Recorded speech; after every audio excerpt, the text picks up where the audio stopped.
2022년 6월 16일 윤석열 대통령은 국민통합위원장에 김한길 씨를 임명했습니다. 국민통합위원회는 대통령 직속 자문위원회입니다. 여기에 대해서는 리마연에서 방송을 했었습니다. 이번에 이 윤석열 대통령의 대통령 직속 국민통합위원회는 그 설치 근거가 무엇인가 하면은 이게 법률이 아닙니다. 그냥 법률 밑에 명령인 것이죠. 대통령령이 그 근거다. 이 설치 근거는 이겁니다. 2022년 5월 30일에 제정하고 당일 시행이 된 대통령령 제32653호 국민통합위원회의 설치 및 운영에 관한 규정이라는 것이 그 근거입니다. 만일 이것이 상위법에 위반이 돼서 대법원에서 그 효력을 잃는 그런 결정을 받게 되면 국민통합위원회도 통째로 그냥 없어지게 되는 그런 것입니다. 윤석열 대통령이 이 위원회 위원장으로 원했던 사람, 그게 바로 김한길입니다. 그러면 김한길이 누구인가? 이쪽으로 가야 하겠죠. 김한길은 윤석열 씨가 정치 참여를 하기도 전에 그 전부터 직접 만나서 정치적 조언을 받았던 윤석열의 멘토로 알려진 그런 인물입니다. 역시 윤석열 대통령은 능력이나 법 규정이나 이런 것이 아니고 개인적인 인연이 중요한 아주 엉망으로 국정을 운영하고 있다 하는 게 여기에서도 드러납니다. 정말 이런 것은 우리가 참 보기 드물다 싶을 정도입니다. 김한길은 제20대 대통령직 인수위원회에서 국민통합위원회 위원장으로 있었습니다. 이 국민통합위원회 김한길이라는 사람을 엮어서 윤석열 씨는 후보가 되기 전부터 계속 그의 손을 꼭 잡고 지금까지 걸어왔고 급기야 용산 청사에까지 들여놓게 된 겁니다. 김한길은 2021년 국민의힘 선대위하고는 실제로 별개 조직이었던, 이것은 이미 이렇게 공개된 사실입니다. 별개 조직으로 운영이 됐던 이 부분이 도대체 말이 되느냐. 아무튼 그런 새시대 준비위원회라는 것의 위원장이었습니다. 여기에 대해서도 리마연 지난 강의가 있습니다.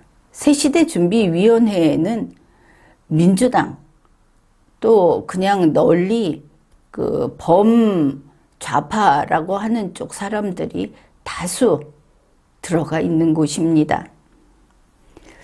그러면 김한길은 어떤 사람으로 알려져 있는가? 이 당시에 선거 승리를 위해서 그래도 겉으로나마 국민의힘에 적을 옮기는 것이 어떻겠느냐, 국민의힘에 들어오는 것이 어떻겠느냐 했는데 새시대 준비위원회에 있던 사람들, 김한길을 포함해서 그들은 선거 승리를 위한 그냥 요식행위로조차도 국민의힘에 가입할 수 없다. 보수 쪽으로, 사실은 중도 쪽으로 한 걸음도 갈 수 없다고 하는 변절 불가 좌파, 이렇게 알려져 있습니다. 극좌라고 하기보다는 뼛속까지 좌파, 이렇게 보면 되겠죠. 그러면 윤석열은 이런 사람을 꼭 그 자리에 앉히고 싶어 하고 이런 사람이 멘토고, 그러면 윤석열은 친북인가 극좌인가? 그럴 수 있습니다. 그런데 친북 대통령이나 극좌 대통령은 안 됩니다. 선거 과정에서 봤듯이 친문으로도 보였습니다. 윤석열 대통령의 아내 김건희 씨가 윤석열 정부는 이런 정책을 세워라 하고 주장하는 것은 따지면 동물권을 내세웠지만 소수자 운동에 가깝습니다. 그러면 윤석열은 친문이고 소수자 운동가이고 이렇게 볼 수 있는가? 만일 그렇다면 그런 대통령은 역시 안 되는 겁니다. 대통령이 그런 자유가 없는가? 사상의 자유, 종교의 자유, 이념의 자유, 대통령은 없습니다. 공무수행을 하는 범위 내에서 그런 게 일체 들어와서는 안 되는 것이고, 들어오는 순간 그는 법을 위반하든지 불공정하든지 부패했다 하는 것으로 처단을 받게 됩니다. 왜냐? 대통령이 누구인가에 따라서 정부가 통째로 휘청이고, 특히 집행정부가 국가의 돈을 쓰는 곳인데 국가 전체가 여기에 따라 뒤엎어지는 일도 생기기 때문입니다. 윤석열은 그런 사람으로 보이는 지금 이런 색깔을 띠고 있다. 2022년 5월 16일, 이날도 5.16 기념일인데 윤석열 대통령이 국회 시정연설을 했습니다. 거기에서 이렇게 말을 했습니다. 형식적 평화가 아니라 북한의 비핵화 프로세스와 남북 간의 신뢰 구축이 선순환하는 지속 가능한 평화를 만들어가야 한다.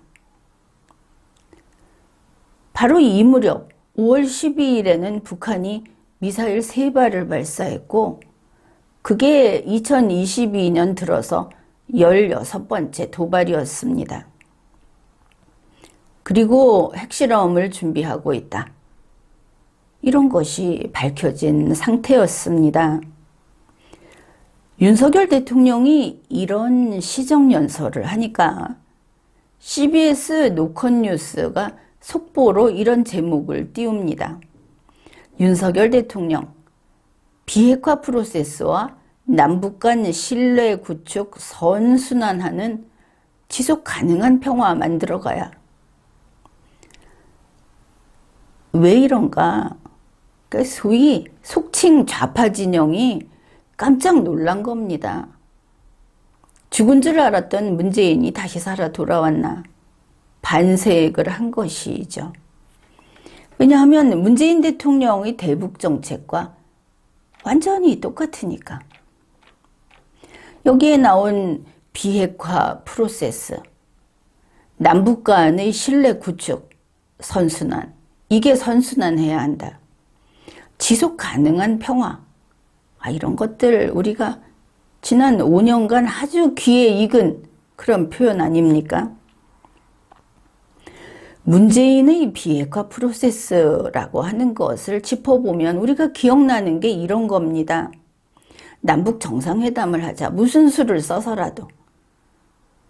북미 정상회담을 하기 위해서, 미북 정상회담을 하기 위해서라는 핑계도 있고, 어떻든 남북 정상회담을 하고 미북 정상회담을 하고, 그 정상회담의 목적은 새로운 미북 관계를 수립하기 위한 것이다. 문재인 씨는 이걸 계속 북을 앞에다 둡니다. 우리 어순상 가나다 순으로 해도 어색한데 북미 이렇게 쓰고 있습니다. 그러면 이렇게 해서 새롭게 수립하는 미북 관계는 뭡니까? 예를 들면 북한 핵 보유국 인정, 이런 것이 되겠죠. 그 다음에 한반도 평화체제를 구축한다. 여기에는 종전선언, 평화협정 이런 게 들어갑니다. 그 다음 단계로 완전한 비핵화 노력을 한다. 이 완전한 비핵화는 뭐냐 하면 우리 대한민국에서 모든 외국군을 철수하는 겁니다. 이게 문재인의 비핵화 프로세스입니다. 윤석열 대통령이 이거 하겠다고 한 것입니다. 그러니 좌파들이 반색을 하는 것이죠. 그러면서 문재인 대통령 그때 이렇게 말을 했습니다. 그러니까 김정은이의 비핵화 의지를 재확인했다. 김정은이는 동창리에 있는 엔진 시험장을 폐기하고 미사일 발사대를 폐기하겠다 하는 뭐 등등 거기에 합의했다. 그런데 지금 우리가 보고 있지 않습니까? 2022년에 미사일 발사를 얼마나 했습니까? 핵실험도 한다고 하고. 그게 김정은이의 비핵화 의지고 문재인 씨는 그걸 재확인했다고 국민에게 자랑스럽게 떠벌린 겁니다. 그런데 윤석열 대통령은 이걸 답습하고 있죠. 그 다음에 문재인 대통령이 말하는 이 대북관계에서 신뢰 구축, 그게 뭐냐? 제 겉으로 드러난 결과가 바로 9.19 군사 합의입니다. 이거 윤석열이 계승하겠다. 그러면서 반복적으로 지금 다짐하고 있죠. 문재인의 그 9.19 군사 합의, 신뢰 구축의 그 성과물, 그게 뭐냐 하면 김정은이하고 적대 행위를 전면 중지하겠다. 비무장지대를 평화지대화하겠다. 이번에 보니까 그 북한에서 그 비무장지대 다시 또 무기를 훨씬 많이 갖다 놨다고 하죠. 서해 북방 한계선 일대에 평화수역을 조성하겠다. 남북 교류 협력을 군사적으로 보장하겠다. 이런 걸 합의했다고 이야기를 했습니다.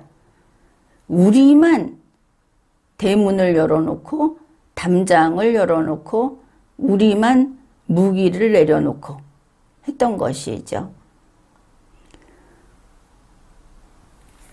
그러면서 이제 문재인 정부는 한반도 평화를 우리 생존이 걸린 문제라고 인식을 하면서 한반도 비핵화 그리고 평화 프로세스를 설계했고 주도해왔다.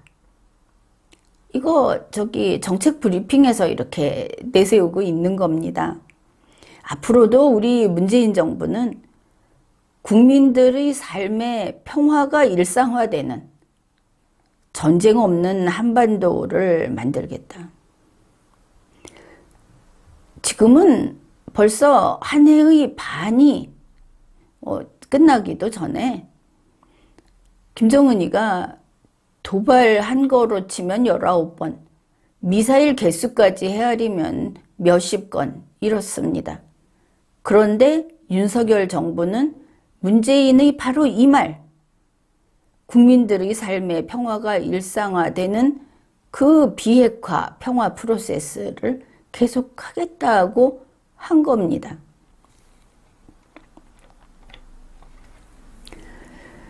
이게 2019년 5월 7일 정책 브리핑에서 올려놓은 것인데 제목이 이렇습니다. 남북관계 발전과 비핵화 노력의 선순환, 평화의 일상화. 문재인 정부 2년 동안 한반도 비핵화와 평화체제 구축의 토대를 마련했다. 지금 어떻습니까? 없죠? 사기였던 것이다. 아니면 본인들의 망상이었던 것이다. 우리가 지금 눈으로 보고 있지 않습니까? 그런데 이 마당에 윤석열 대통령이 그 재탕을 하겠다고 하면 저거 국민이 막아야 하는 거 아닙니까? 윤석열 대통령이 5월 10일 임기가 개시되고 나서 뭐를 했느냐? 그러니까 바로 5월 9일입니다. 그때 윤석열은 문재인 대통령의 그 한반도 평화교섭본부 본부장이었던 이도훈을 외교 2차장에 앉혔습니다. 이도훈에 대해서 아주 짤막하게 이렇게 글을 설명합니다. 알기 쉽게. 이도훈은 2018년에서 2019년 활발하게 전개된 북미 그리고 남북 이러한 대화의 최일선에서 문재인 정부의 한반도 평화 프로세스의 성공을 위해 일한 인물이다. 문재인의 이도훈이 윤석열의 외교부 박진 장관 옆에서 지금 외교 2차장을 하고 있습니다. 그 다음에 윤석열은 5월 13일에 김건을 한반도 평화교섭 본부장 자리에 앉혔습니다. 자, 외교부의 한반도 평화교섭 본부장이라는 자리가 어떤 자리인가? 물론 본부장은 차관급 정무직 공무원에 보하는 그런 자리입니다. 이 본부장이 한국 측 북핵 수석 대표라는 이름을 붙이는 그런 자리입니다. 한국 정부를 대표해서 육자회담 당사국, 미국, 일본, 중국 이런 데와 같이 그 자리에 나가는 사람이 바로 이 본부장인 겁니다. 한반도 문명이 걸린 이 북핵 문제를 논의하는 육자회담, 또 북한과 미국의 협상이 전개될 때, 활발하게 될 때는 장관이나 차관보다 더 언론의 주목을 받는 자리가 한반도 평화교섭 본부장 자리다. 거기에 김건을 앉혔다. 김건이 누구냐? 2018년 9월부터 2019년 12월까지는 문재인 정부에서 강경화 장관 밑에서 외교부 국가안보대사 겸 외교부 장관 특별보좌관을 한 사람입니다. 그 다음에 2019년 12월부터 2021년 6월까지는 문재인 정부 강경화 장관 밑에서 외교부 차관보를 지냈습니다. 2021년 6월부터 2021년 2월 8일까지는 내내 문재인 정부 강경화 밑에서 주 영국 대한민국 대사관의 대사를 지냈습니다. 2월 9일부터 2022년 5월까지는 문재인 정부 정의용 외교부 장관 밑에서 역시 주 영국 대한민국 대사관 대사를 지냈습니다. 영국 대사 쭉 하고 있었다고 말할 수는 없는 것이 이 사람이 그냥 외교부에 있었던 것이 아니고 활약을 아주 많이 했다. 이거를 알 수 있기 때문입니다. 그리고 2022년 5월 13일부터는 윤석열 정부의 박진 외교부 장관 밑에서 그 외교부의 한반도 평화교섭본부 본부장을 하고 있는 겁니다.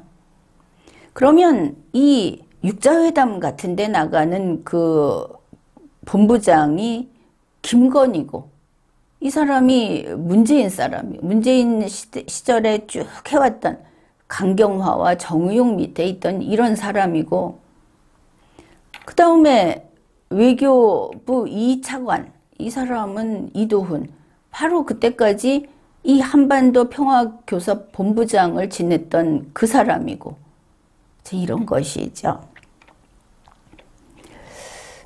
자, 그러면은 윤석열 대통령의 대북 정책, 그 입장, 윤석열 대통령의 이념이 이런 색깔이구나 하는 것을 우리가 짐작할 수 있습니다.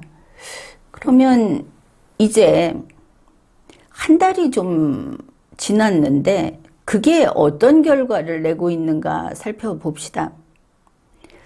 우리가 생각하기에 박진 외교부 장관은 뭐 그렇게 좌파다 이렇게 생각하지는 않죠. 그런데 그가 실제로 대한민국의 외교 행정을 하는데 어떻게 하느냐? 대북 정책에 대해서 어떻게 하느냐? 좌파로 가고 있습니다. 그걸 봅시다. 6월 10일 오전에 박진 외교부 장관이 그 한반도 클럽과 평화 클럽이라는 이제 이런 대상들을 두고 대북 정책 브리핑을 했습니다. 그런데 브리핑을 하면 장관이 하느냐? 장관은 모두 발언만 하고 브리핑은 바로 한반도 평화교섭 본부장이 합니다. 이렇게 되는 것이죠. 이 한반도 클럽이라고 하는 것은 주한 공간 이제 지금 20개인데 요 북한을 겸임하는 20개 공간 거기하고 이제 외교부하고 협의체를 한반도 클럽 이렇게 부르고 평화 클럽이라고 하는 것은 북한에 상주하는 공간을 가지고 있는 그런 나라의 우리 주한 공간 이것도 이제 이렇게 하면 20개라고 합니다. 이거하고 외교부 간의 협의체.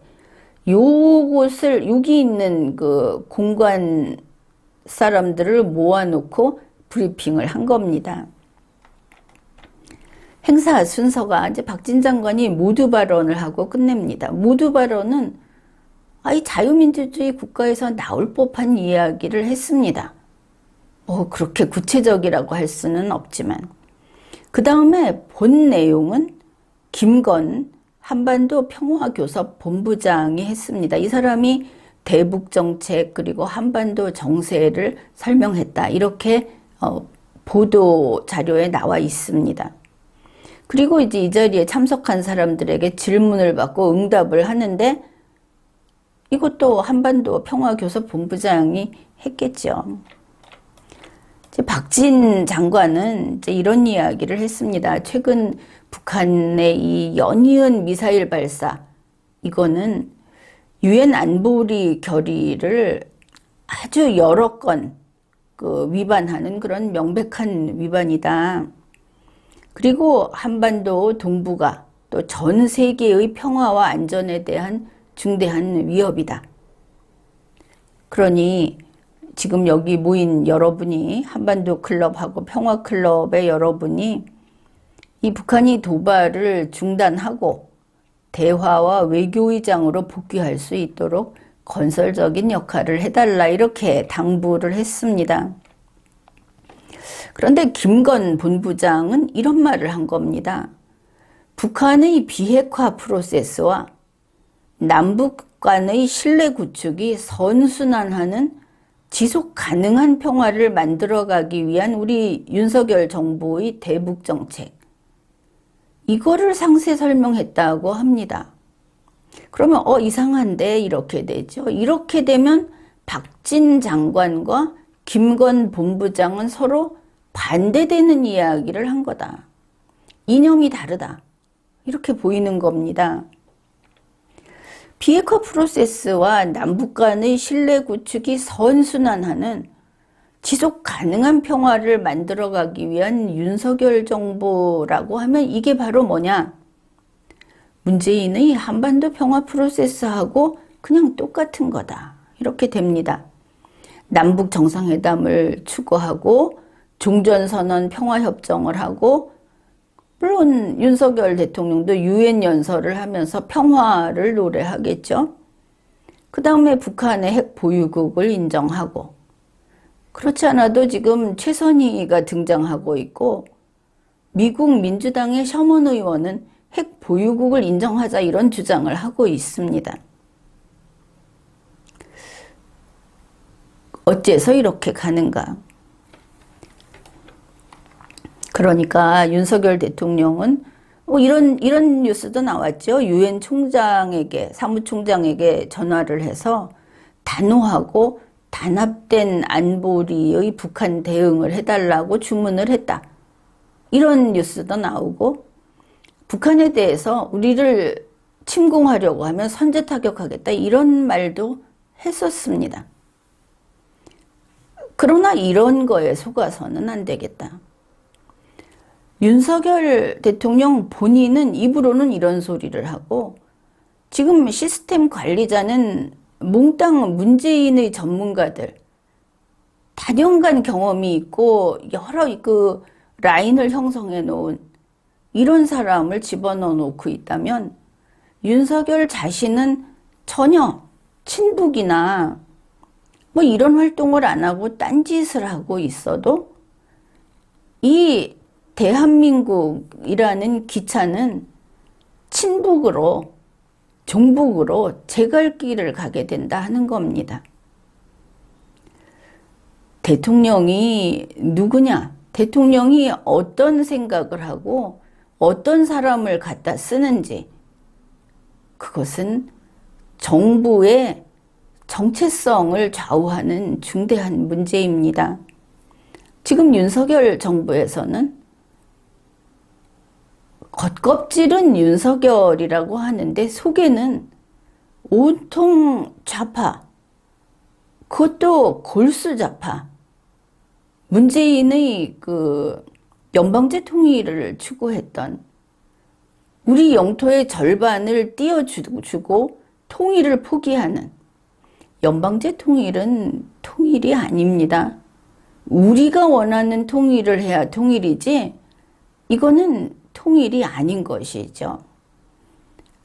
이런 것을 추구하던 일꾼들, 그 시스템이 윤석열 정부를 차지하고 들어가 있다. 이런 위기를 우리가 알아야 하겠습니다. 지금까지 리걸마인드 연구소였습니다.